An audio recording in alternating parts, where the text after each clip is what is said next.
Hello दोस्तों, good evening. कैसे हैं आप सब? तो जैसा कि कल हमने आपसे प्रॉमिस किया था और उसी प्रॉमिस के अनुसार, उसी वादे के अनुसार मैं वापस आ गया हूं। अब सबको पता है हमने एसएससी जीडी और बिहार एसएससी और बीपीएससी टीचर वाले, तो भाई बीपीएससी टीचर वालों के लिए तो समझ लो थोड़ा सा ही वक्त है और उसमें ज़्यादा कुछ रीजनिंग है नहीं, फिर भी जो है उसकी आप तैयारी कर सकते हो। आप स्पेशल एसएससी जीडी और बिहार एसएससी वाले, आपके लिए ये अमृत के समान है ये बैच, इस बात को ध्यान रखना। और एसएससी जीडी और बिहार एसएससी के लिए अभी जो हम क्लास ले रहे हैं, आपको पूरा मिक्स क्वेश्चन हम रीजनिंग के करवाएंगे, लेकिन मैथ का जो सुबह 7 बजे चलती है उसमें हम चैप्टर वाइज मैथ पढ़ाते हैं। आपको पता है, पहले थ्योरी पढ़ाते हैं फिर क्वेश्चन कराते हैं। तो आपने देखा कितना मजेदार तरीके से आज हम लोगों ने सुबह में क्लास किया था। कल सुबह फिर डेली प्रतिदिन सुबह के आपको 8 बजे, मैंने ऑफलाइन क्लास नहीं रखा है आप लोगों के लिए। ऑफलाइन क्लास हमारा 2 बजे से चलता है और एक नया बैच स्टार्ट हो रहा है कल ही मैथ का। और जो भी बच्चे कल मैथ या रीजनिंग में एडमिशन लेना चाहते हैं उनके लिए स्पेशल भी है, तो आप जाकर संपर्क कर सकते हैं। और कल से ही हमारा ऑफलाइन बैच शुरू हो रहा है। आइए चलिए, सबसे पहले आज मैं एक बात बता दूं कि ये जो हमारा बैच बना है अभी एसएससी जीडी और बिहार एसएससी के लिए, तो सबसे पहले अगर नए हैं तो आप ये जान लीजिए, मैथ एवरीडे 8 बजे सुबह में यूट्यूब पर आपको बिल्कुल ये फ्री क्लास चल रही है जी, बिल्कुल फ्री है, बिल्कुल फ्री, कोई पैसे नहीं लग रहे हैं, इस बात को ध्यान रखना। और रीजनिंग सैटरडे और संडे शाम के 7 बजे, हर सैटरडे और संडे रीजनिंग पढ़ाऊंगा शाम के 7 बजे। तो क्या आप लोग तैयार हैं? शुरू करें क्लास को। एक बार 1000 लाइक कर दो और क्लास को शुरू करते हैं हम, है ना? चलिए जल्दी से। काजल कुमारी, विवेक, पूजा, संतोष, गुड इवनिंग सभी को, गुड इवनिंग जी। तो आइए बिना समय को गंवाए हुए, बिना व्यर्थ की बात किए हुए हैं, हम सीधे आते हैं आज के रीजनिंग वाले प्रश्न पर।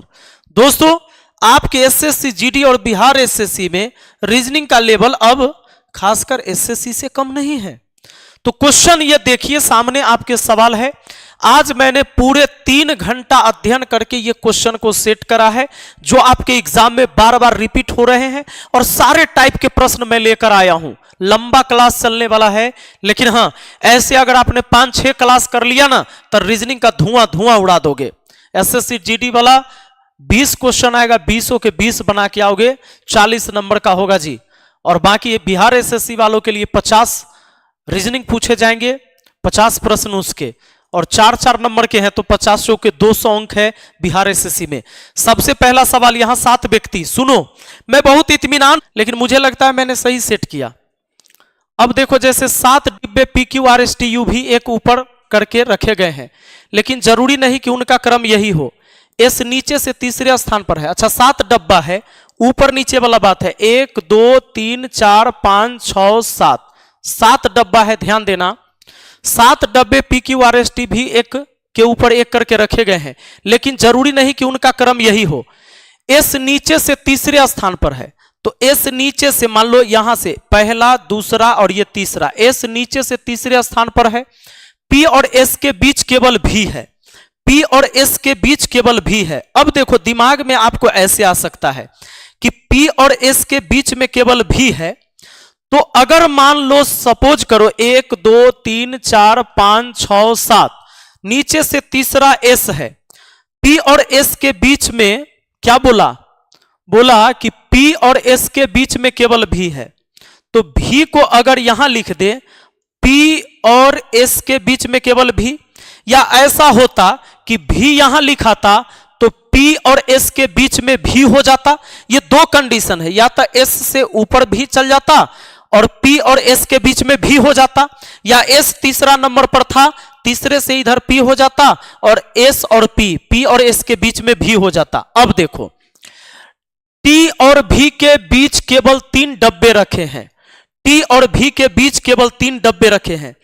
अगर आप यहां से भी लोगे तो 3 डब्बा होगा, और यहां से होगा कि नहीं? देखो, किसके किसके बीच? टी और भी के बीच। भी यहां है, टी यहां रखिएगा तो 3 डब्बा नहीं आया।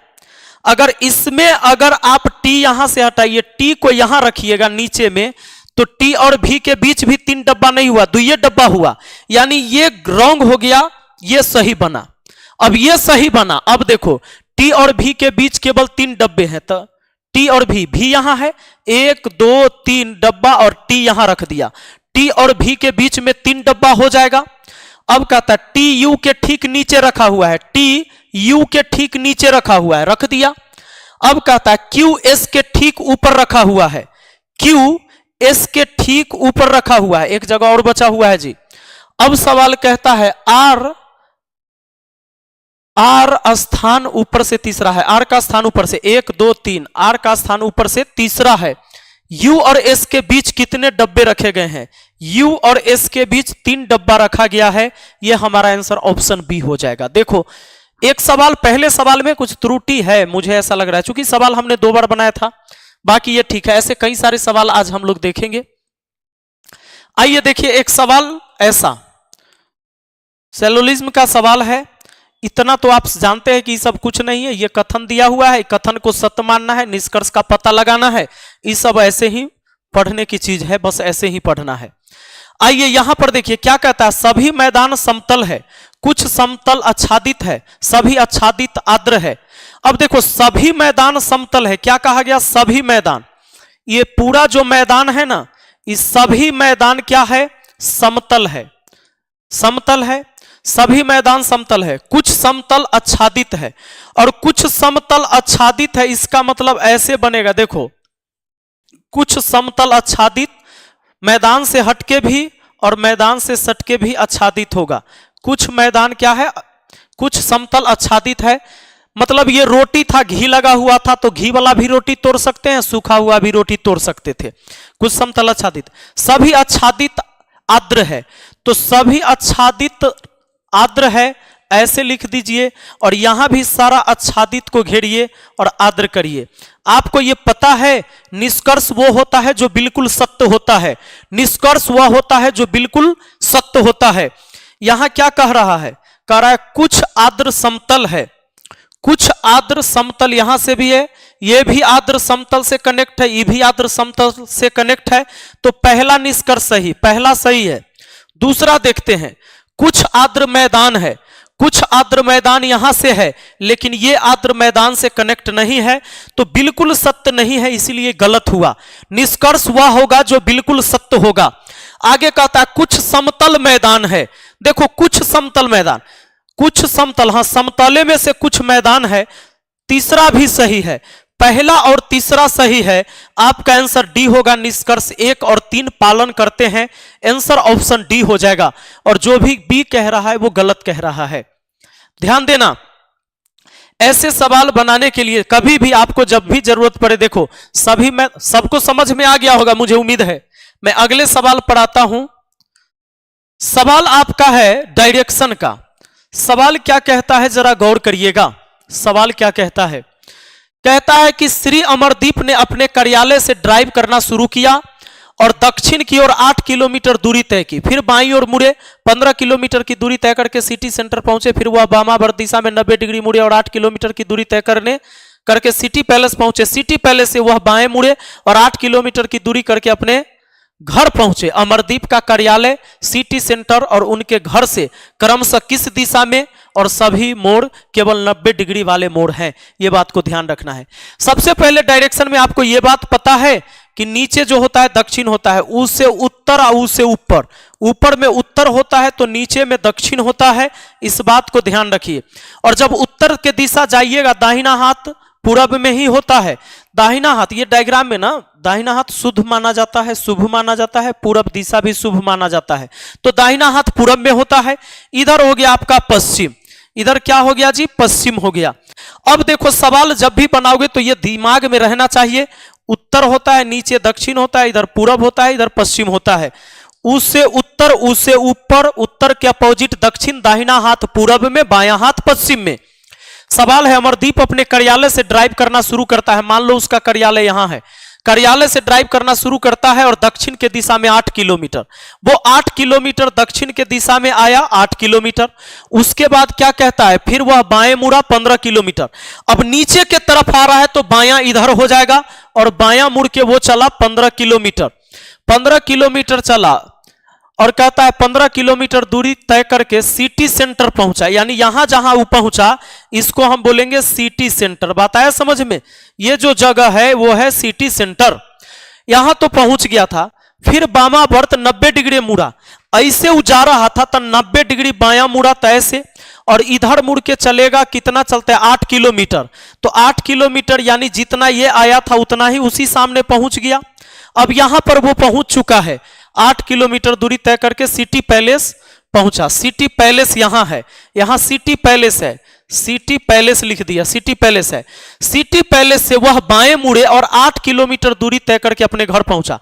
अब ऐसे जा रहा था, बायां इधर हुआ, 8 किलोमीटर बायां मुड़ेगा, तो 8 किलोमीटर मुड़ेगा, सोचो सोचो सोचो 8, ये तो पूरा 15 है, तो 8 आएगा तो बीचे में कहीं रह जाएगा, और इधर बच जाता है 7, बच जाता है कि नहीं। अब देखो कार्यालय उसका यहां था, यहां से चला था, यहां उसका घर है, घर पहुंच गया है। अब देखो सिटी सेंटर इधर है, सिटी पैलेस इधर है, कार्यालय इधर है, यानी ये ऑफिस है उसका, हाँ ये ऑफिस है। सवाल क्या कहता है, अमरदीप का कार्यालय, अमरदीप का कार्यालय कमा लगा है सिटी सेंटर और उनके घर से क्रमशः किस दिशा में है। पहले सिटी सेंटर से ही किधर है उसका कार्यालय, और फिर घर से किधर है। सिटी सेंटर से किधर, सिटी सेंटर के ऊपर जाओगे तो उत्तर होगा, सामने उत्तर होगा, इधर पश्चिम होगा, तो ये उत्तर पश्चिम है, उत्तर पश्चिम, आ घर से पश्चिम, ऑप्शन ए आंसर हो गया। सिटी सेंटर से उत्तर पश्चिम, आ घर से पश्चिम, आंसर हुआ ऑप्शन ए। बात आया समझ में? चलो बहुत अच्छा, आया बात समझ में? एक बात बताओ, सब लोग को समझ में आया तो लाइक जरूर कर देना ताकि पढ़ाने में मजा आए। ध्यान दीजिएगा। अब इस सवाल को देखो, ऐसे सवाल को कैसे बनाते हैं। सवाल है, इस प्रश्न में एक कथन और उसके बाद 4 निष्कर्ष दिए गए हैं, ज्ञात कीजिए कि दिए गए कथन के आधार पर कौन सा निष्कर्ष सत्य होगा। ऐसे सवाल तो बैंकिंग के एग्जाम में पूछे जाते थे, पर आपके बिहार एसएससी के एग्जाम में पूछे गए और रेलवे के ग्रुप डी के एग्जाम में पूछे जाते हैं अब ऐसे सवाल, जबकि यह सवाल बैंकिंग के एग्जाम में था। आइए इसके 2 सवाल होंगे और इस पर थोड़ा सा मैं बेसिक पहले बता दूं कि सवाल आप देखते ही आंसर कर लोगे। वो कैसे, देखो मान लो किसी क्षेत्र में, किसी गांव में, किसी शहर में 2 फैमिली है, पहला फैमिली और दूसरा फैमिली है। कैसे, ये देखो, पहला फैमिली और दूसरा फैमिली, पहला फैमिली में ग्रेटर देन इक्वल टू और इक्वल टू, ये 3 इसके बच्चे हैं, जिसमें मान लो पहला फैमिली में ये बड़का भाई, ये बीच वाला भाई, ये छोटकी बहनियां है। दूसरा का जो फैमिली है उसमें लेस देन इक्वल टू, और ये जो है बहन है। समझ जाओ, ये बड़का भाई, ये छोटका भाई या सबसे छोटी बहन, सबसे छोटी बहन। तो इस परिवार में किसका चलेगा, सबसे बड़का को चलेगा। सबसे बड़का का कोई भी बात माना जाएगा, गार्जियन तो बड़का होगा, यानी बड़का जो बोल दिया वो सही हो गया, बड़का जो बोल दिया वो सही हो गया। अब देखो, अगर ये तीनों कहीं पर है तो बात सही बड़का का होगा, अगर ये तीनों कहीं पर है तो बात बड़का का सही होगा। जैसे मान लो, सपोज करो मैंने एक कथन दिया कि m greater than n greater than equal to, मैंने ऐसे लिखा ग्रेटर देन इक्वल टू, और फिर लिख दिया मैंने मान लो p, और एक निष्कर्ष मैंने दिया, एक निष्कर्ष दिया कि m greater than equal to p। अब इस निष्कर्ष को हम गलत कहेंगे कि सही, इस बात को समझो, इस निष्कर्ष को हम गलत कहेंगे कि सही, ये मैंने निष्कर्ष दिया। और निष्कर्ष में ध्यान देना कि m और p बोला गया, तो निष्कर्ष में m और p, तो m से लेकर p तक जाओ, तो m से p में मिला बड़का भाई या छोटका भाई, तब बड़का सही होगा, तो इसमें बड़का नहीं, इसलिए गलत हो गया। और दूसरा देखो, अगर मान लो ऐसा लिखा रहता m ग्रेटर देन p लिखा रहता, तो कहते m से p तक जाएंगे तो कौन कौन सिंबल मिला, ग्रेटर देन और ग्रेटर देन इक्वल टू, तो हमारा सही तो होगा ग्रेटर देन वाला, नहीं तो इन दोनों में बड़का भाई है तो ई वाला सही हो जाएगा। ऐसे ये सवाल बनता है। और याद रहे, अगर इस फैमिली और इस फैमिली से सिंबल आ रहा है एक साथ किसी में भी, तो समझना कि वो गलत हो जाएगा, वो निष्कर्ष कभी सही नहीं होगा। चलो, जूही कहला बिगाड़ रही है लड़का सबको बाय बाय गुड बाय करके। सुनो तो याद रहे, बड़का भाई, छोटका भाई और ये बहन है, इस सब का मुखिया कौन? बड़का भाई। अगर बड़का नहीं है, केवल ये दोनों है, तो ये सही होगा। बात आए समझ में? ये बात याद रखना। और दोनों में से कोई नहीं, खाली बराबरे बराबरे है तब बहन, खाली बहने बहने हैं तब बहन बराबर होगी। अब देखो, और दोनों फैमिली में से मान लो ग्रेटर देन इक्वल टू और बराबर, ये बराबर, और इधर मैंने लेस देन लिखा, लेस देन इक्वल टू लिखा, और क्या लिखा? यहां लिखा इक्वल टू। इस फैमिली और इस फैमिली में से अगर रिलेशन एक साथ दिया जा रहा है तो गलत होगा। अब इस सवाल पर आओ, उसी तरीके से इसमें पहले सीधे निष्कर्ष पर जाओ। n ग्रेटर देन b, तो n और b कहां है ये देखो। n से b के तरफ आपको आना है, क्योंकि पहले निष्कर्ष में n है तब b है, तो n से b के तरफ आओगे तो बराबर आ ग्रेटर देन इक्वल टू। ये बहिनिया आई छोटका भाई बात, दोनों में इसी का चलेगा ना, तो पहला सही है। यानी इधर से चलेंगे तो ग्रेटर देन पढ़ा गया, निष्कर्ष में पहले जौन है उसके तरफ से चलो। बात है समझ में? पहला सही। दूसरा देखो, n और b में लेस देन वाला, n से b के तरफ जाएंगे तो नहीं चलेगा, n से लेस देन नहीं है, n के तरफ से चलेंगे तो इक्वल टू और ग्रेटर देन है, इसलिए गलत है, गलत हो गया। n से चलिएगा तो यहां लेस देन कर रहा है, इधर n से चलिएगा तो नहीं। अब o से r के तरफ चलना है, यहां o और r है, तो o और r कहां है जी? तो इसमें देखो o और r कहां है? o यहां है, r यहां है। o पहले है तो o से चलना है r के तरफ, o से r के तरफ चलोगे तो इस सिंबल है, इस सिंबल में ये वाला सही होगा, तो वैसा सिंबल है यहां नहीं, तो गलत है, ये गलत हुआ। अब देखो इस पर आते हैं t और m पर, तो t से m जाना है, t और m कथन में कहां है खोज लो, तो t यहां है और m यहां है, t से चलना है m तक आना है, बराबर greater than equal to, greater than बड़ा होगा, यहां लेस देन दिया है तो ये भी गलत, एक के गो सही होगा। कौन सा सही है? तो एक, और वो है ऑप्शन सी में। बात आया समझ में? ऐसे सवाल बनेगा। अब अगला सवाल आएगा तो देखो क्या कहता है अगला सवाल। अगला सवाल क्या कहता है? अगला सवाल कहता है नीचे कथन और उसके बाद विकल्प, कुछ नहीं, यहां ध्यान देना। आपको पता है कि ग्रेटर देन इक्वल टू और इक्वल टू, एक फैमिली है लेस देन इक्वल टू और इक्वल टू, दोनों फैमिली मिला के देगा तो उसके बीच रिलेशन गलत हो जाएगा। लेकिन ये दोनों में, इसमें खाली ये सही, इसमें ये सही, ये नहीं है तभी दोनों में ये सही, ऐसे होता है। आपको यहां सीधे निष्कर्ष पर जाइए, सीधा निष्कर्ष पर पहुंचिए, और QMH दिया तो QMH देखिए कहां कहां है, Q M और H, तो Q से M पर जाइए तो एक तरफ मुंह दिख रहा है, यहां से मुंह उल्टा घूम गया, तो ये गलत है जी, ये गलत है। दोनों फैमिली का आ गया, ये दोनों फैमिली आपस में रिलेशन बनाता ही नहीं है, दोनों अलग अलग है। ZXM, तो ZXM, पहले Z पे जाओ, ZXM, तो Z से XM पर पहुंचो तो ग्रेटर देन, यहां लेस देन आ गया, तो ये गड़बड़ होगा, इससे नहीं बना, इससे आंसर गलत। अब देखो MRX, देखो MRX, तो कहां है? M है, R है, X है, तो M के तरफ से आना है X पर, MRX, तो M से चलोगे तो इधर ग्रेटर देन ही बोलेंगे, लेस देन नहीं बोलेंगे। M के तरफ से चलेंगे तो M के लिए तो ग्रेटर देन हुआ, तो ग्रेटर देन इक्वल टू, और ग्रेटर देन में कौन? ग्रेटर देन, यानी M के तरफ ग्रेटर देन और X तक है तो सही है, ये सही होगा। यही चीजें उलट के लिख लो ना, तो लिख सकते हो ग्रेटर देन इक्वल टू, और ग्रेटर देन में कौन सही? ग्रेटर देन ही सही, सब जगह ग्रेटर देन ऑप्शन सी सही है। अब देखो चौथा ऑप्शन सही है, QXA, तो Q से चलोगे, Q यहां है, X यहां है और A यहां है, तो Q से आप चलोगे X पर, X के बाद आइएगा A पर, और यहां पर दिया हुआ है देखिए Q, लेकिन Q से गया एक्स, एक्स से आया ए, यहां गड़बड़ कर दिया क्योंकि यहां से उल्टा बन जाएगा, Q से एक्स पर जाएंगे, एक्स से ए पर जाएंगे, उल्टा चल जाएगा।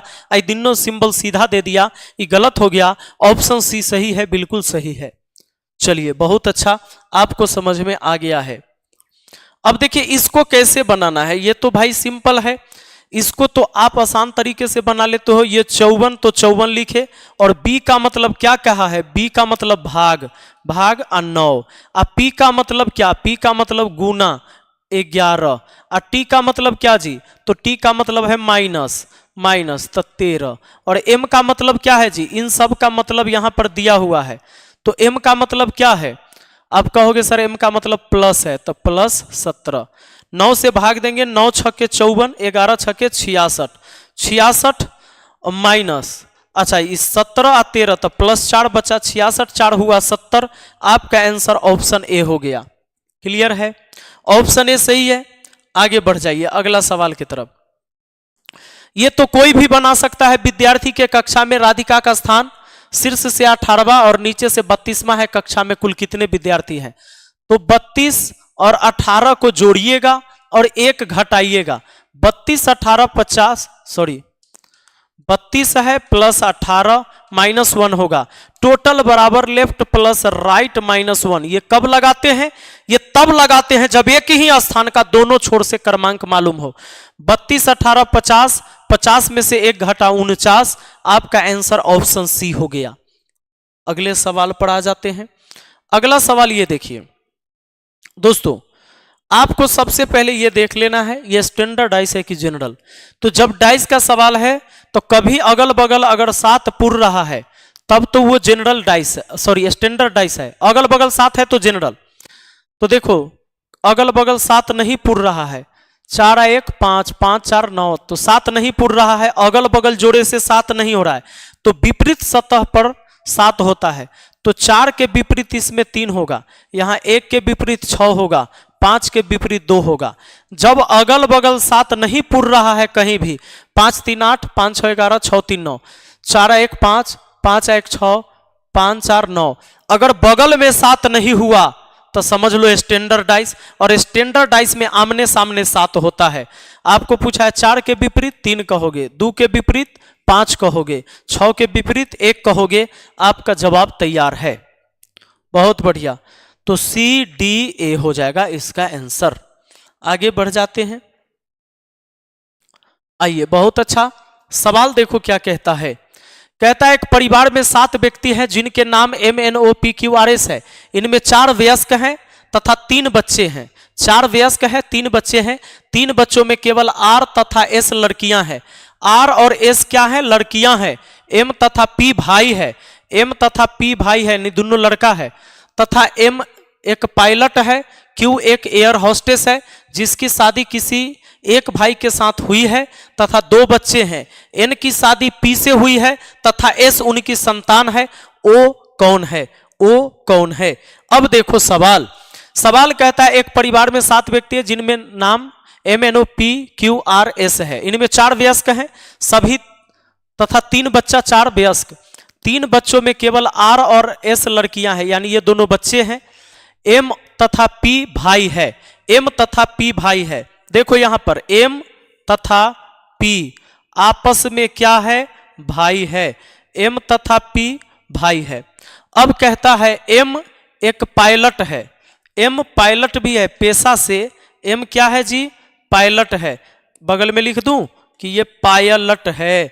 M क्या है, पायलट है। Q एक एयर होस्टेस है, Q एक एयर होस्टेस है जिसकी शादी किसी एक भाई के साथ हुई है। इसमें से किसी एक भाई के साथ हुई है तथा 2 बच्चे हैं। Q के 2 बच्चे हैं। N की शादी P से हुई है, N की शादी P से हुई है। अब देखो तो N की शादी P से हुई है, इसका मतलब ये दोनों तो भाई था, ये दोनों तो भाई था। इसका मतलब ये हुआ कि N की जो शादी P से हुई है तो N पत्नी हो गया, N पत्नी हो गया जी। जो पत्नी हो गया उसको एरो के तरफ लिखे, N पत्नी हो गया। तो M की शादी किससे हो गया होगा पहले, Q एक एयर होस्टेस है जिसकी शादी किसी एक भाई से हुई है, यानी Q के शादी हो गया क्यू के शादी हो गया एम से, क्यू के शादी हो गया एम से, हम यहां पर ऐसे लिख सकते हैं क्यू की शादी हो गया है एम से, क्यू पत्नी हो गई एम के। अब देखो, और एम बेचारा पायलट था, एम बेचारा क्या था, पायलट था, आपको पता है। एक बात और, क्यू एक एयर होस्टेस है, ये भी पता है, ये पायलट है और ये एयर होस्टेस है, बड़ा गड़बड़ किया है, ये एयर होस्टेस है, क्यू एयर होस्टेस है। अब जिसकी शादी किसी एक भाई के साथ हुई थी और 2 बच्चे हैं, यानी क्यू के 2 बच्चे हैं, क्यू के कितने बच्चे जी, तो क्यू के 2 बच्चे हैं, क्यू के 2 बच्चे हैं। एन की शादी पी से हुई है तथा एस उनकी संतान है, एन की शादी पी से हुई है और एस इसके संतान है, तो एस इसके संतान है, तो 2 बच्चा इसी का होगा, और 2 बच्चा कौन कौन, आर तथा एस लड़कियां हैं, तो आर तथा एस लड़कियां हैं, तो आर इधर आ जाएगी जो लड़की है, और एक बच्चा कोई और बचा, तो देखो ना, आपने 1 2 3 4 5 1 2 3 4 5 6 लिख दिया, एक बचा, एम हो गया, एन हो गया, ओ हो गया, ओ नहीं हुआ, तो ओ यहां हो जाएगा क्योंकि इसके 2 बच्चे होने हैं, ओ यहां हो गया, एस यहां हो गया। सवाल कहता है तो ओ कौन है, ओ कौन है, एम का पुत्र, एम का पुत्र। जब 2 लड़कियां हैं इसमें, तो आर और एस लड़कियां हैं, तो एस ये लड़की है, ये भी लड़की, हाँ, तो ओ एम का पुत्र हो जाएगा ना, एम की पत्नी या पत्नी का पुत्र, ओ तो पुत्र हो जाएगा, क्योंकि आर और एस लड़कियां था और एम तथा पी भाई है। अच्छा, ये बात बोल दिया था, आर और एस लड़कियां, केवल आर और एस लड़कियां है, तो ओ हो जाएगा एम का पुत्र। पहला ऑप्शन सही है, ऑप्शन ए बिल्कुल सही है। चलो आ जाओ, अगला सवाल देखो, इस सवाल को देखा जाए क्या कहा गया इसमें, जरा गौर करिएगा क्या हुआ। ये ऊपर प्रश्न है, नीचे इसका उत्तर है। हुआ ये है कि ये जो आप देख रहे हैं ना, ये दोनों उधर के तरफ चल गया है, तो ये सर्किल इस सर्किल को ढक दिया और ये वाला इधर आ गया। उसी तरीके से जब इधर वाला फिर इधर वापस होगा तो कैसा होगा, इधर वाला इधर गया है, इधर वाला इधर चला गया है, अगर इधर वाला इधर आता है तो इस सर्किल को ढक देगा, ये नीचे आ जाएगा और आपका आंसर ऑप्शन डी हो जाएगा, आंसर डी हो जाएगा। देख लो, अब देखो, इस सवाल को तो कोई भी बना सकता है ऐसे ही, क्यू 17 होता है, एस 19 होता है, 2 बढ़ गया, यू से 2 बढ़ गया, ई से 2 बढ़ गया, 7 हो गया, 2 2 बढ़ा के लिख दो जी, 2 2 बढ़ा के लिख दो, 18 2 20, 5 आ 2 7, 3 आ 2 5, 5 पर होता है ई, 5 आ 2 7, 16 2 18, 20 आ 2 22, 9 आ 2 11, 15 2 17, 14 2 16, 9 आ 2 11, 19 आ 2 21, 20 आ 2 22, यू भी सब में है लास्ट में, T G E G R भी, T G E G R भी, T G E G R भी यहाँ पर है, T G E G R भी के T G E G R भी, ये नहीं होगा। उसके बाद के क्यू पी के यू भी, ऑप्शन ए, के क्यू, यहाँ फिर के आ गया, ये गलत, ऑप्शन सी आपका आंसर होगा। चलो देख लो एक बार, अगला सवाल ये आ जाओ, देखो क्या है सवाल। कहता है इसमें, जरा गौर करिएगा, सवाल है और आपको कहता है चित्र में से छवि को चुने जो प्रश्न चित्र के क्रम को जारी रख सके। इस चित्र में से उस छवि को चुनिए जो इसको जारी रख सकता है। आप देखो, एक बात समझो, 1 2 3 4 5 6, 6 घर खाली है, 1 2 3 4 5 6 घर खाली है। आपको ऐसे फिगर है, ये ध्यान दीजिएगा, 6 फिगर खाली है, तो 6 फिगर खाली है। अगला क्या है, 1 2 3 4 5, तो फिर देखो 1 2 3 4 5, ये सीरीज है, मतलब 6 घर इसमें खाली, 6 घर खाली, तो 5 घर खाली। अब 4 घर खाली वाला, तो 4 घर खाली वाला पहले देखो, 1 2 3 4 5, ये होगा नहीं, 1 2 3 4 5 ये होगा नहीं, 1 2 3 4, 1 2 3 4, तो 4 4 घर खाली इन दोनों में है, ये दो में से कोई आंसर होगा। अब क्या हुआ है, अब जरा देखना, ये जो चीजें हैं ना, ये घसक के इधर आई, ये 45 45 डिग्री का कोण बन गया है, 45 45 का कोण बन गया है। तो हुआ ये है कि ये एक घर इधर से घसक के आ गया, तो 45 डिग्री इधर खाली हो गया, ये वाला खाली हो गया, ये वाला इधर भर गया, तो 45 डिग्री बाएं मुड़ रहा है, फिर यहां से 45 डिग्री बाएं मुड़ गया, इधर चल गया। अब ये जब 45 डिग्री बाएं जाएगा तो ये पूरा घर भर जाएगा। कहने का मतलब ये है कि यहां पर जितना है ये उसके तरफ रिटर्न एक तो जाएगा और 45 डिग्री भरेगा, तो ये हो जाएगा आपका आंसर ऑप्शन सी, हो जाएगा ना। चलो बहुत अच्छा। एक भोजन पार्टी के अंत में 10 लोगों ने एक दूसरे से हाथ मिलाए, तो कुल हाथ मिलाने की संख्या क्या है? हाथ मिलाने की संख्या का फॉर्मूला होता है n × n - 1/2। जब कभी भी हाथ मिलाने की संख्या की बात कहे तो ये फॉर्मूला लगा देना। देखो 10 10 में से गया 9/2, 2 से 2 पचे 10, 9 पचे 45, और याद रहे ऐसा मत कर देना n × n + 1/2, ये होता है लगातार प्राकृत संख्या के वर्गों के योग के लिए। इस फार्मूला को ना लगा देना, n × n - 1/2 ये होता है, तो आपका 45 हो जाएगा हाथ मिलाने की संख्या, याद रखना। सवाल क्या है ये देखिए, निम्नलिखित शर्त के अनुसार 6 व्यक्ति ABCDEF गोल मेज के केंद्र की ओर मुख करके बैठे हैं। 6 व्यक्ति है, 6 व्यक्ति के लिए आसान तरीके से हम जरा कुर्सी लगा दें, नहीं तो 6 व्यक्ति में से कोई रूठ गया तो बैठने में दिक्कत हो जाएगा जी।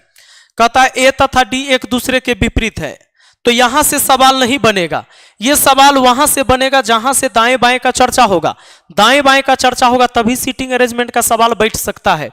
अब यहां कहता है A के बाईं ओर C है, कहीं से बना लो, A के बाईं ओर C है, और ऊपर वाला बोला A तथा B एक दूसरे के विपरीत है, तो A तथा B एक दूसरे के विपरीत कर दो।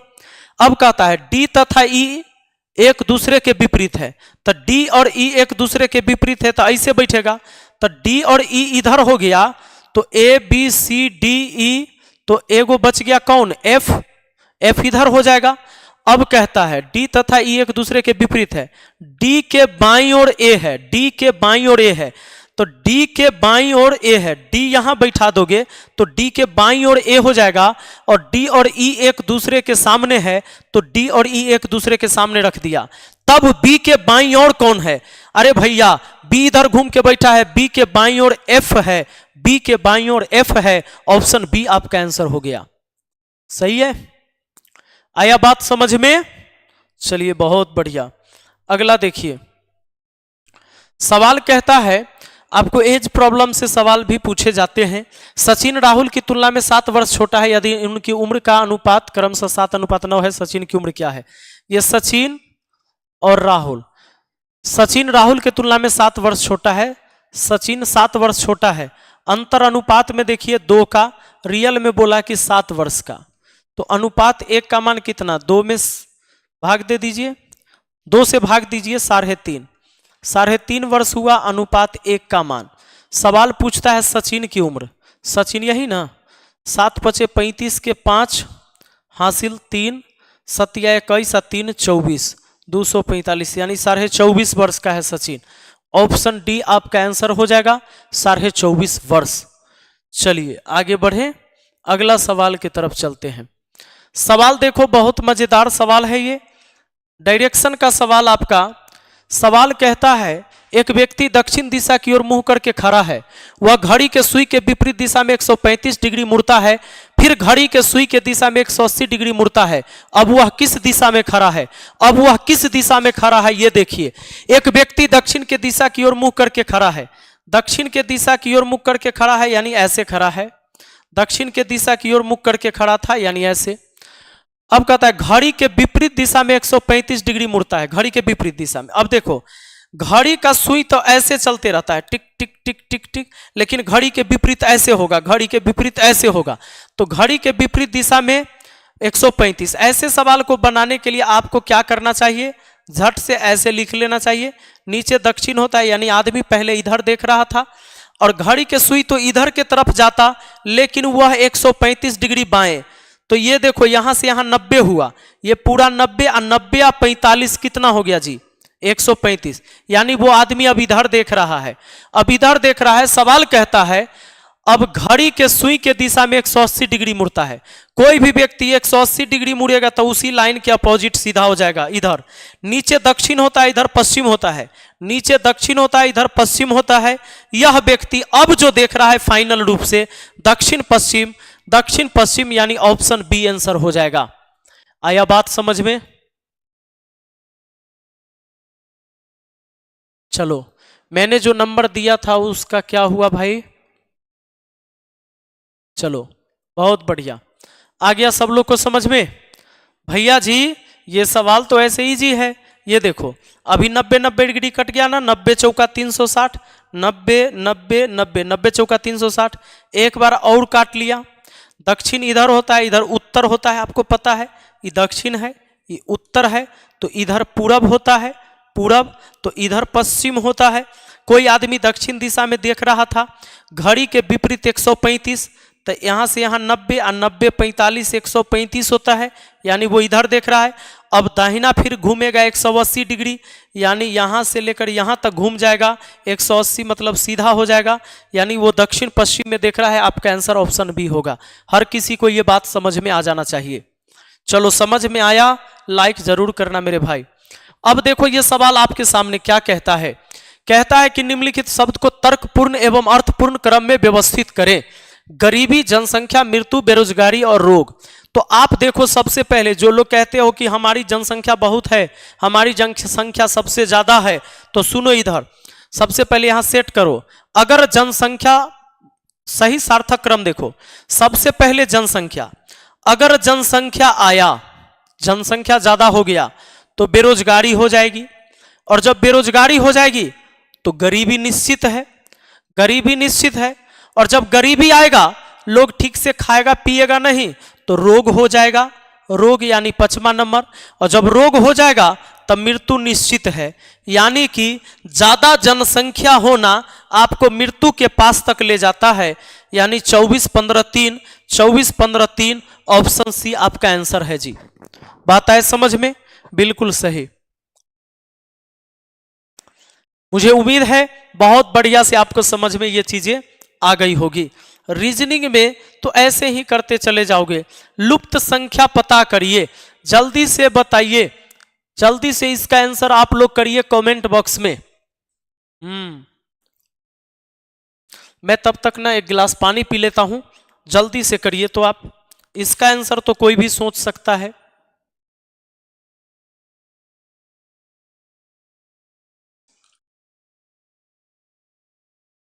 बताओ।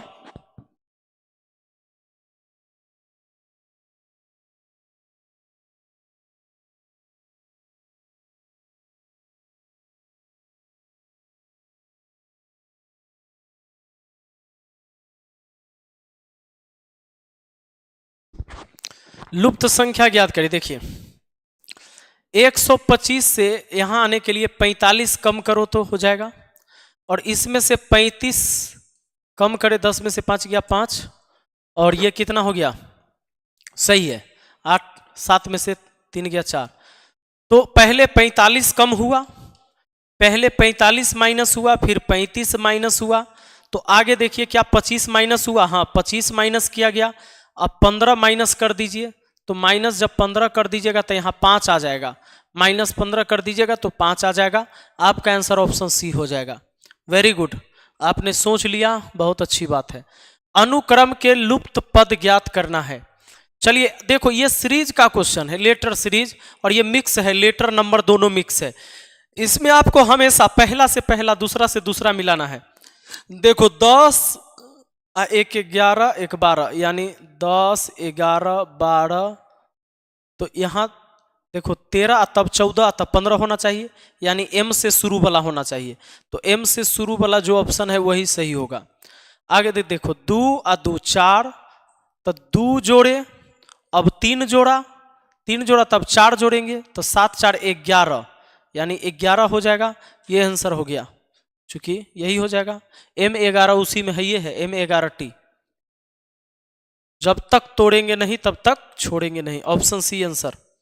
अगला देखो, हमेशा ऐसे सवाल, ये जो लेटर सीरीज नंबर सीरीज का सवाल होता है, इसको पहले मिलाना, पहला से पहला, दूसरा से दूसरा। देखो ए से डी 3 बढ़ा, तो देखो 3, फिर 3 4 7, 7 3 10, और 10 और 3 13, 13 मतलब एम से शुरू, एम से शुरू वाला आंसर होगा। अब देखो वाई है, वाई है और डब्लू, देखो 25 में से 2 गया, 25 में से 2 गया 23, 23 में से 2 घट गया 21, 21 में से 2 घट गया 19, 19 में से 2 घटा लो 17, तो 17 एम क्यू तो दोनों में है। अब लास्ट वाला से ही पकड़ लेते हैं। देखो लास्ट वाला सी 3, 3 और 3 6, 6 3 9, 9 3 12, 12 3 15, ओ लास्ट में होना चाहिए, लास्ट में ओ इसी में है। 2 गो ऑप्शन था तो हमने पकड़ लिया कि लास्ट में, लास्ट वाला लेटर दोनों का अलग है, तो उसी से मिला लिए, ये कर दिए, कोई दिक्कत तो नहीं है। अच्छा आज मैच चल रहा है, मैच के बावजूद भी इतने बच्चे पढ़ रहे हैं, ये अच्छी बात है। ऑक्सीजन का जो संबंध श्वास से है, कलम का संबंध स्याही से, रोग का संबंध जन्म से, बिस्तर का संबंध विश्राम से, ग्लूकोज का संबंध बल से, किस से? जल्दी से इसको सोचो। देखो इसको ना पढ़ने के लिए आप बढ़िया से कोई भी एक किताब उलट लो और उसके ना सॉल्यूशन को अच्छा से एक बार पढ़ो, फिर तुझे समझ में आएगा कि क्या बात है। कोई भी रीजनिंग का जो अच्छी बुक हो।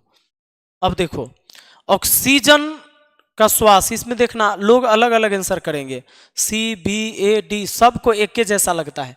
पहले देखो कि ये चीजें क्या है, कोई वस्तु है, क्या है, कोई महसूस करने की चीजें हैं, क्या है। अब देखो, अब यहां पर देखो क्या है कि ऑक्सीजन, श्वास लेने के लिए हम ऑक्सीजन लेते हैं, श्वास के लिए ऑक्सीजन की जरूरत होती है। श्वास के लिए किसकी जरूरत होती है? ऑक्सीजन की जरूरत होती है। तो क्या स्याही के लिए कलम की जरूरत? नहीं, कलम की जरूरत लिखने के लिए होती है, ये नहीं होगा। जन्म की जरूरत होती है रोग के लिए? ना ना ना ना ना ना, इसे गलत बात है। बल के लिए ग्लूकोज की जरूरत होती है? नहीं। विश्राम के लिए बिस्तर की जरूरत होती है। ऑप्शन सी सही होगा, ऑप्शन सी सही होगा। जैसे श्वास के लिए ऑक्सीजन की जरूरत, उसी तरह विश्राम के लिए बिस्तर की जरूरत होती है जी। तो ऑप्शन सी मारोगे आप इसका। अब देखो, अब यह है आपका पुस्तक ग्रंथालय। पुस्तक का संबंध ग्रंथालय से, मछली, नदी, हवाई जहाज, आकाश, गुलदस्ता, फूल, जहाज का संबंध किससे? अब देखो, पुस्तक ग्रंथालय में रखा जाता है, पुस्तक क्या किया जाता है? ग्रंथालय में रखा जाता है।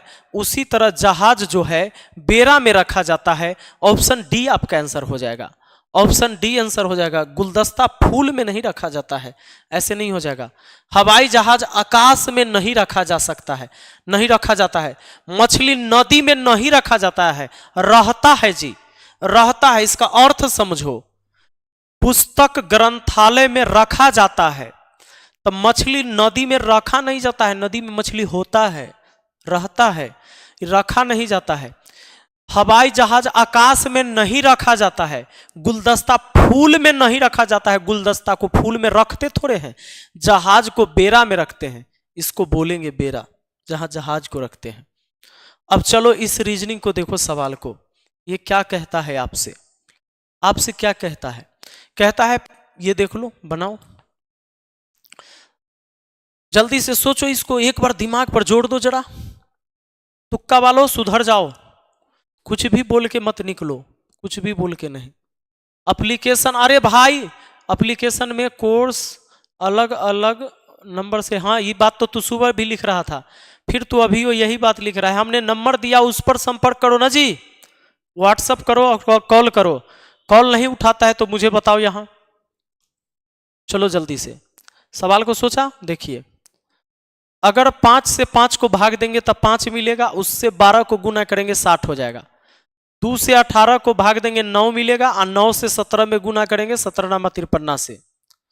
अब सोचो ये 96 है, तो किस से 36 को भाग दोगे? तो 6 आएगा, तो 16 6 के 96 होगा, तो 6 से भाग दोगे तभी। यहाँ 6 रहता, 6 से 36 को भाग देते 6 बार में, तो 16 6 के 96। आपका आंसर ऑप्शन डी हो जाएगा, आपका आंसर ऑप्शन डी हो जाएगा। चले आगे, आगे देखिए, इस सवाल को जो बना देगा उससे मुंह मांगा इनाम लूंगा। इस सवाल को जल्दी से बना के दिखाइए। कल सुबह आपका फिर से मैथ का क्लास चलेगा, आप सबको पता है कि नहीं? सुबह के 8 बजे, सुबह 8 बजे प्रतिदिन मैथ का क्लास लेता हूं मैं, प्रतिदिन सुबह 8 बजे प्रतिदिन मैथ्स क्लास। एक दिन में एक चैप्टर के सारे टाइप पढ़ाता हूं, बेसिक पढ़ाने के साथ क्वेश्चन करवाता हूं। सुबह के 8 बजे आप लोग तैयार रहेंगे डेली, कल भी डेली। देखो इसको क्या है, 6 का क्यू तो 216 होता है, तो 8 का क्यू 512 होता है और 10 का क्यू 1000 होता है।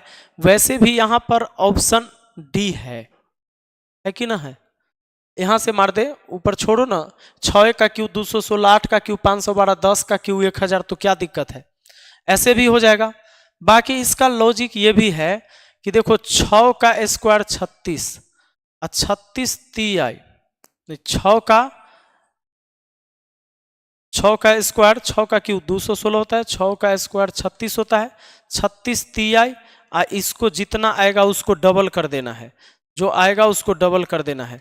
36 तिहाई 108, 108 दूना 216। फिर 8 के स्क्वायर होता है 64, 64 को 4 से गुना करिए 256, 256 मतलब इससे गुना कर दिए, इससे गुना करके इसको डबल कर देना है, इसका स्क्वायर करके इससे गुना करना है फिर डबल करना है, तो हो गया ना 512।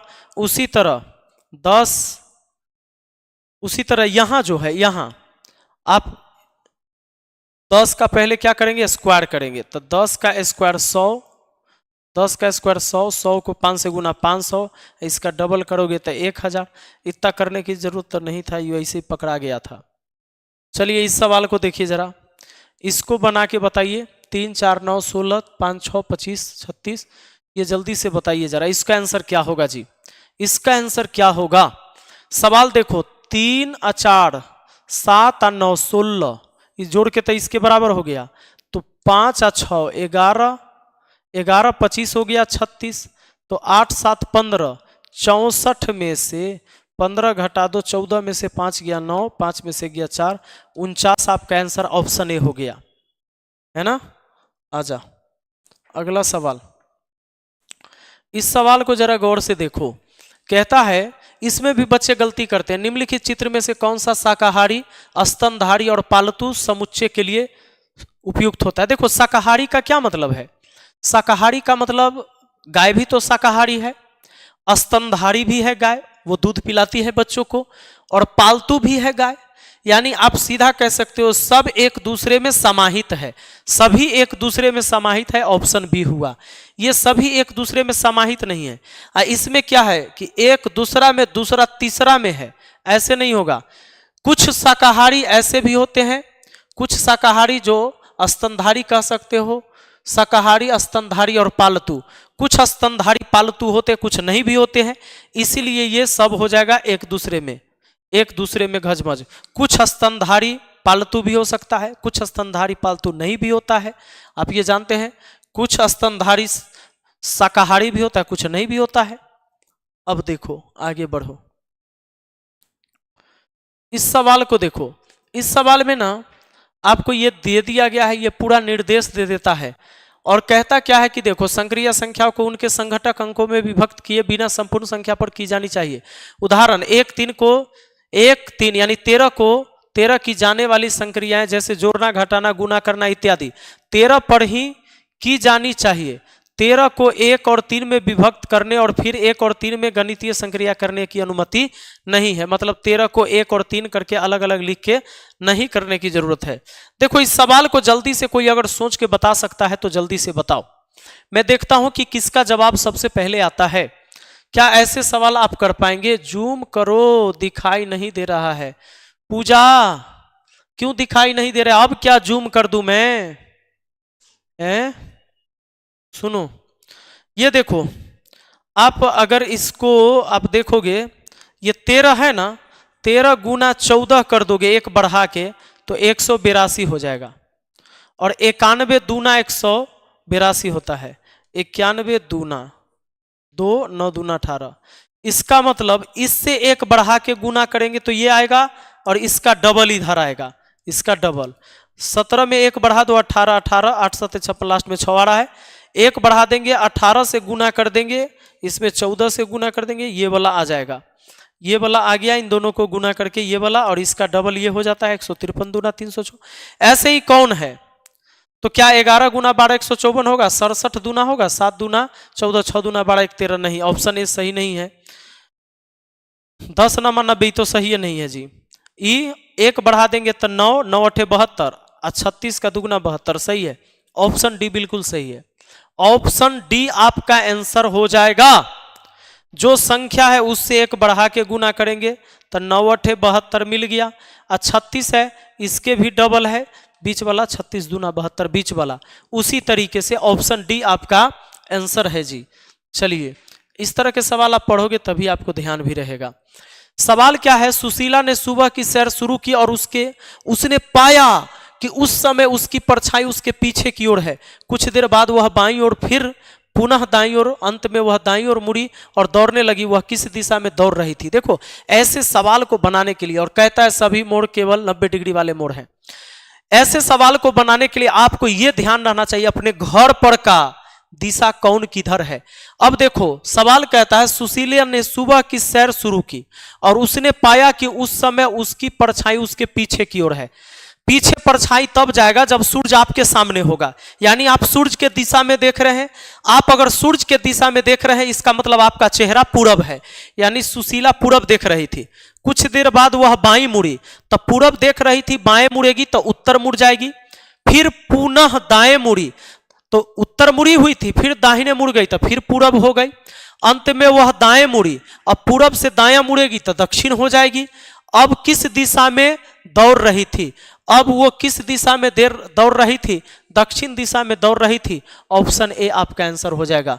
देखो कुछ को समझ में नहीं आया, ध्यान देना। एक बात बताओ, ये दिशा तुझे पता है ना? ये पता है ना? इधर पूरब होता है, ये पता है। दाहिना हाथ शुद्ध होता है, शुभ होता है पूरब में, उसे उत्तर होता है जी, उत्तर। अपोजिट इसके तो दक्षिण होगा, अब पूरब के अपोजिट पश्चिम होता है।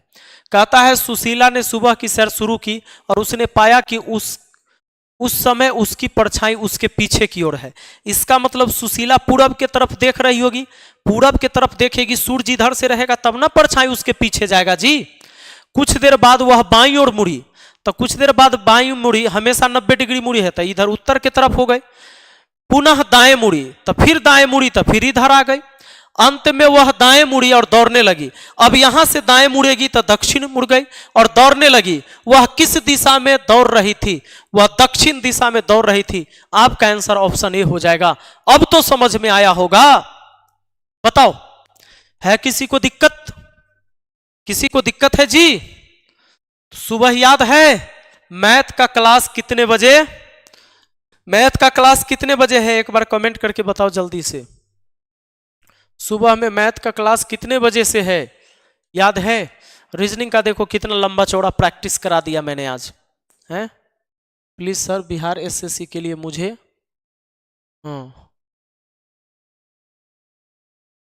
8 बजे से। बिल्कुल। ज्योति को याद है? No sir. लक्ष्मी को? हाँ कोई दिक्कत नहीं। No sir. हाँ अंडरस्टैंड, सही है, समझ रहे हैं। चलो सब लोग को किसको किसको टाइम याद है? सुबह के 8 बजे। बहुत बढ़िया। तो 8 बजे मैं फिर आता हूं। देखो आप लोग के लिए अभी बिहार एसएससी जब तक आपका एग्जाम चल रहा है, मैं सुबह मैथ का या कोई भी foundation batch offline coaching start नहीं कर रहा हूं। वो सिर्फ इसीलिए कि आप लोग का नैया पार हम लगा दे। अब सुनो, तैयारी करो मन से एक बार।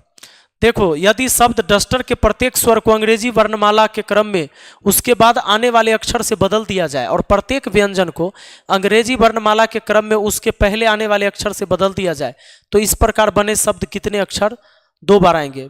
स्वर ए ई आई ओ यू, ई और यू, यही तो स्वर है। प्रत्येक स्वर को अंग्रेजी वर्णमाला क्रम के उसके बाद आने वाले अक्षर से, तो यू के बाद क्या आता है? भी। अच्छा, और बाकी सब को प्रत्येक व्यंजन को अंग्रेजी वर्णमाला क्रम के उसके पहले आने वाले अक्षर से। तो डी से पहले क्या होता है? डी से पहले सी होता है, एकरा सबको बाद वाला से, अब बाकी सबको पहले वाला से, ई दोनों को खाली बाद वाला से जो स्वर है, तो यू के बदले भी आ गया, एस से पहले आर आ जाएगा, और टी से पहले क्या आ जाएगा जी, एस आ जाएगा, टी से पहले एस आ जाएगा, और ई से बाद क्या आ जाएगा, एफ आ जाएगा, और आर से पहले क्या आ जाएगा, क्यू आ जाएगा, आर 18 पर क्यू 17 पर। खाली कहा है क्या जानते हो, जो स्वर है ना उसको अंग्रेजी वर्णमाला के बाद वाला अक्षर से बदलिए, उसको अंग्रेजी वर्णमाला के बाद वाले अक्षर से, और जो बाकी है उस सब को बदल दीजिए उसके पहले वाले अक्षर से। तो कहता है कि इस प्रकार बने शब्द में कितने अक्षर 2 बार आया, कोई अक्षर 2 बार आया है, एक भी नहीं, शून्य, ऑप्शन ए आंसर हो जाएगा। बहुत अच्छा, अरे एक भी अक्षर 2 बार नहीं आया, शून्य हो जाएगा। चलो ये सवाल हो चुका है। इस सवाल को देखो, सारे टाइप के सवाल मैंने इसमें इंक्लूड कर दिए थे आज के, देखो इस सेट में कितना जबरदस्त मैंने सेट करा है। निम्नलिखित आरेख का ध्यानपूर्वक अध्ययन करें और उसके आधार पर पूछे गए प्रश्न का उत्तर दे। ये आप देख रहे हैं, इसको अध्ययन करिए। इसमें क्या है, कितने स्नातक कुशल श्रमिक है। देखो इसमें क्या क्या दिया है, कुशल, निविदा, श्रमिक, स्नातक। कुशल है जो सर्किल के अंदर जो भी आ जाए, सर्किल के अंदर जो भी आ जाए वो सब कुशल कहलाएगा, चाहे वो निविदा में हो तो भी, चाहे वो श्रमिक में आता हो तो भी, वो सारा कुशल कहलाएगा जो सर्किल के अंदर आ जाएगा। जो भी तुम्हारे इस वर्ग के अंदर, सॉरी आयत के अंदर आ जाएगा वो निविदा वाला हो जाएगा। और आपको पता है कि जो कोई ये पंचभुज के अंदर आ रहा है वो श्रमिक हो जाएगा, और जो इस त्रिभुज के अंदर आ रहा है, इस समकोण त्रिभुज के अंदर, वो स्नातक हो जाएगा। कहता है कितने स्नातक कुशल श्रमिक निविदा पर कार्यरत नहीं है। जो निविदा पर कार्यरत नहीं है यानी निविदा वाला नहीं होना चाहिए, लेकिन 3 चीज में होना चाहिए। कितने स्नातक कुशल और श्रमिक में होना चाहिए, और निविदा में नहीं होना चाहिए। तो निविदा से बाहर मतलब इससे बाहर की बात करो, इससे बाहर की बात करो, और वो बाकी सब में हो। तो 27 को देखो, 27 को देखो, पंचभुज में भी है तो श्रमिक हो गया। 27 को देखो जरा गौर से, इस त्रिभुज के अंदर भी है तो स्नातक भी हो गया, और इस 27 को देखो इस सर्किल के अंदर भी है तो कुशल भी हो गया। यानी 27 आपका आंसर सही है, ऑप्शन डी आपका आंसर हो जाएगा। बहुत बढ़िया, ऑप्शन डी। मधु ध्यान से देखिए, एक बार ध्यान से देखिए। अब कुछ लोग भाग जाएगा मैच देखे ले, देखो अरे भाई भागने से तो काम ना चलेगा। कहता है कुछ कांच खिड़कियां है, कुछ खिड़कियां सफेद है, सफेद सभी सफेद भंगुर है। अब निष्कर्ष का जवाब देना है। कुछ कांच खिड़कियां है, पहले कांच बनाया, और कुछ कांच क्या है, खिड़कियां हैं। कुछ कांच खिड़कियां है, कुछ खिड़कियां सफेद है, तो कहीं से भी हो सकता है। कुछ खिड़कियां सफेद यहां से भी, कुछ खिड़कियां सफेद यहां से भी हम लिख सकते हैं। अब देखिए कहे कि यहां भी तो खिड़कियां हैं, कुछ खिड़कियां सफेद है, सभी सफेद भंगुर है। सभी सफेद क्या है, भंगुर है, भंगुर है। सभी सफेद को यहां भी घेर सकते हैं, सभी सफेद भंगुर हैं। याद रखना निष्कर्ष वो होता है जो बिल्कुल सत्य होता है। कहता है कुछ सफेद कांच है, देखो सफेद यहां है, कुछ सफेद कांच यहां से है, लेकिन ये वाला सफेद कांच से कनेक्ट नहीं है, अतः ये वाला सफेद कांच से कनेक्ट नहीं है, तो ये गलत हो जाएगा। निष्कर्ष वो होगा जो बिल्कुल सत्य हो। कुछ भंगुर कांच है, अब कुछ भंगुर कांच यहां से है, कुछ भंगुर कांच यहां से नहीं है, इसलिए ये भी गलत। कुछ भंगुर खिड़कियां हैं, कुछ भंगुर ये है, कुछ भंगुर खिड़कियां यहां से भी, कुछ भंगुर खिड़कियां यहां से भी। तो तीसरा सही है आपका, केवल निष्कर्ष 3 सत्य है, ऑप्शन ए आंसर हो जाएगा। ऑप्शन ए आंसर हो जाएगा। अब देखो सवाल क्या है, सवाल कहता है एक कथन और उसके बाद दो धारणाएं 1 और 2 दी गई हैं। आपको कथन में दी गई संपूर्ण जरकानी को सत्य मानते हुए यह तय करना है कि दी गई धारणा में से कौन सी कथन निहित है। देखो, धारणा का मतलब होता है कि कोई भी निर्णय वो व्यक्ति लेता है तो उसकी पॉजिटिव थिंकिंग होती है।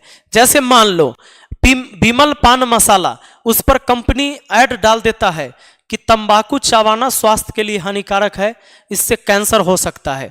तो उस कंपनी का जो पॉजिटिव थिंकिंग ये है कि आदमी इसको यूज ना करे। हालांकि रियल बात अलग है, कंपनी काहे खोला है। लेकिन अगर कोई भी चीजें चेतावनी लिखी जाती है, अब मान लो कि कहीं पर आपको सड़क पर लिखा हुआ है, सड़क पर लिखा हुआ रहता है गाड़ी धीरे चलाएं, तो उसका पॉजिटिव थिंकिंग क्या हो सकता है? क्यों वो लिखा है कि गाड़ी यहां पर धीरे चलाएं? क्यों लिखा है ऐसा? इसलिए कि आप धीरे धीरे जाइए, आपको ऑफिस जाने में लेट हो जाए। क्या ये बात सोचा? नहीं, गाड़ी कृपया धीरे चलाएं, उसका ये सोच है कि यहां दुर्घटना हो सकता है, इसलिए ऐसा वो लिख रहा है। अब देखो, तो कोई भी जो पूर्व धारणाएं होती हैं, धारणाएं हो या पूर्व धारणाएं, यानी एक ही बात है, तो वो कोई पॉजिटिव थिंकिंग सोच के लिखा जाता है। याद रखना, कहता है कथन है यहां पर, अधिक चॉकलेट खाने से दांत खराब हो सकता है। अधिक चॉकलेट खाने से दांत खराब हो सकता है, यह कथन है, कथन को सत्य मानना है।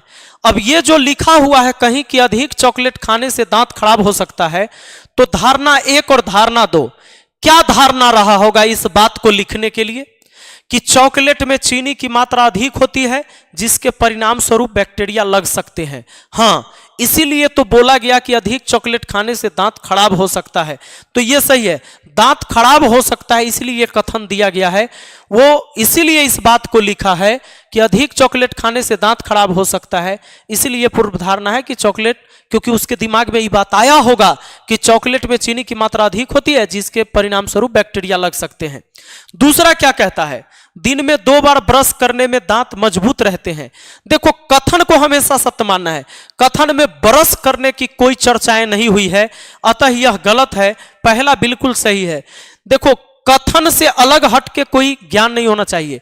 कथन यह है कि अधिक चॉकलेट खाने से दांत खराब हो सकते हैं, तो उसी वो जो लिखा गया, इसके पीछे क्या पूर्व धारणाएं रही होगी, क्या सोच रही होगी?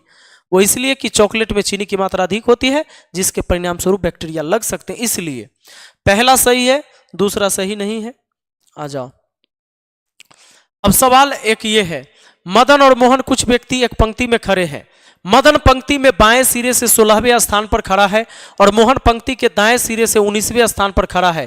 यदि दोनों अपना स्थान आपस में बदल लेते हैं तो मदन बाएं से 28वें स्थान पर आ जाता है। पंक्ति में कुल कितने व्यक्ति खड़े हैं? देखो, मदन और मोहन कुछ व्यक्तियों में एक पंक्ति में खड़े हैं। मदन पंक्ति के बाएं सिरे से 16वें स्थान पर खड़ा है। मदन बाएं से 16वें स्थान पर खड़ा है, बाद में 28वां हो जाता है। मान लीजिए कहीं पर मदन है और ये मदन बाएं से कहता है 16वें स्थान पर और मोहन पंक्ति में दाएं से 19वें स्थान पर।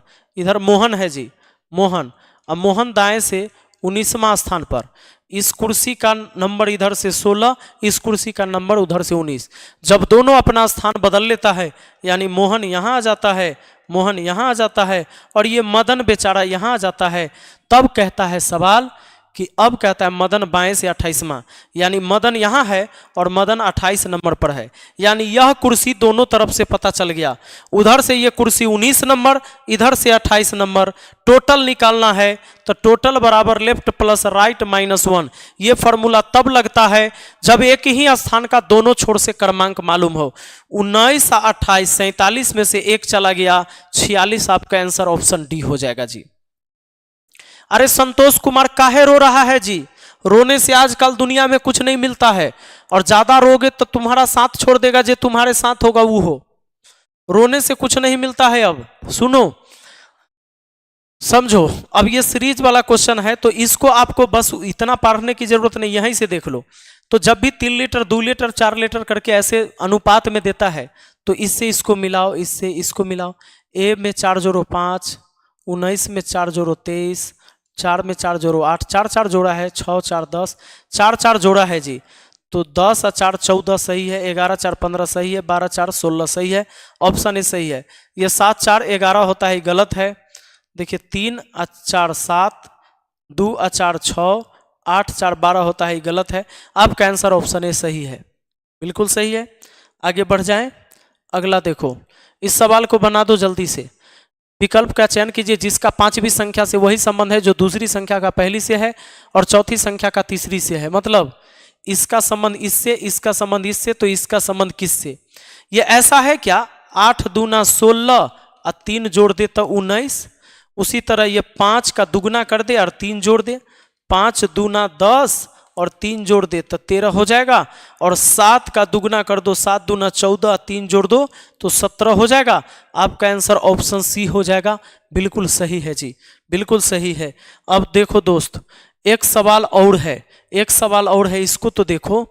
विकल्प में से उसका चयन कीजिए जो निम्नलिखित प्रश्न चिन्ह के स्थान पर आ सकती है, इसको चयन कीजिए। देखिए देखिए इसमें क्या है, 3 का 5 गुना 15, 15 का 4 गुना, तो 5 गुना 4 गुना, अब ये 3 गुना, तब ये 2 गुना 360 आएगा। इसका 2 गुना करो तो 360 यहाँ आना चाहिए, और फिर 360 का 1 गुना करेंगे तो 360। आपका आंसर ऑप्शन ए है। पहले हुआ 5 गुना, देखो पहले 5 गुना, फिर हुआ 4 गुना, फिर हुआ 3 गुना, अब होगा 2 गुना, तो 2 गुना होगा 180 का दुगुना 360 यहाँ होगा, और फिर 360 का 1 गुना तो 360 ही हो जाएगा।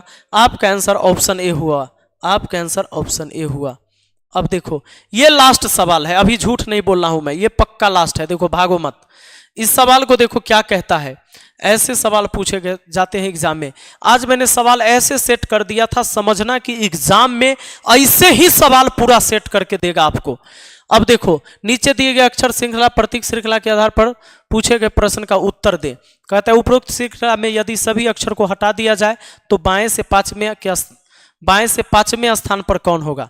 खाली अक्षर को हटाना है, तो अक्षर है के, टी, बी, यही तो अक्षर है।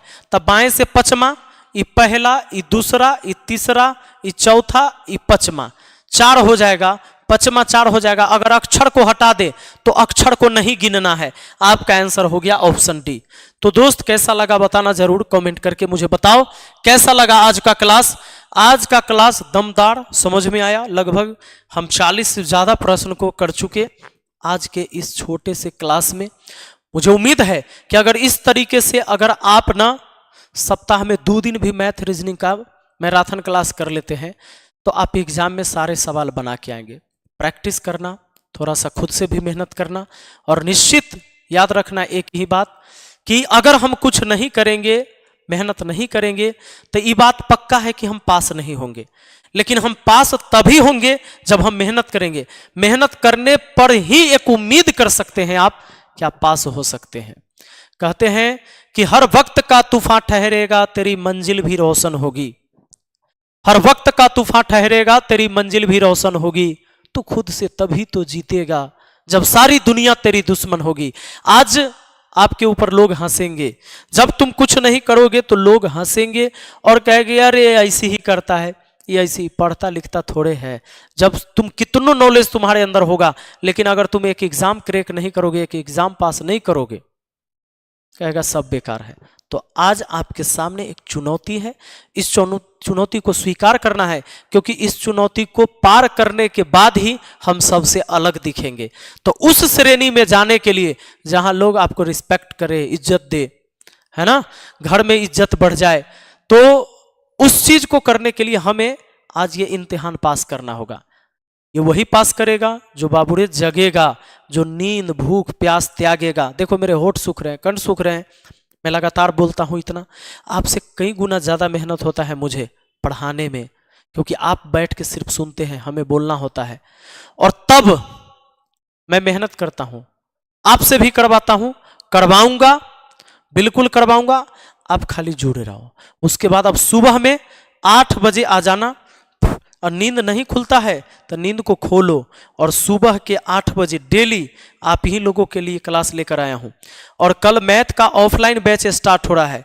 मैथ्स का ऑफलाइन बैच स्टार्ट हो रहा है। कोई भी नए विद्यार्थी जो बेसिक से मैथ को सीखना चाहता है ऑफलाइन क्लास में तो जाके सीख सकता है। और बिल्कुल ऑफर दे दिया गया है, मात्र 2500 रुपया में पूरा बैच यानी 10 माह का कोर्स है आपका, इसको कर सकता है जो ऑफलाइन बच्चा कोई पढ़ना चाहता है। तो बाकी चलो मिलते हैं, अभी नया बैच कल ही स्टार्ट होगा। ठीक है, thank you, best of luck. मिलते हैं सुबह में 8 बजे हम आप लोगों के बीच।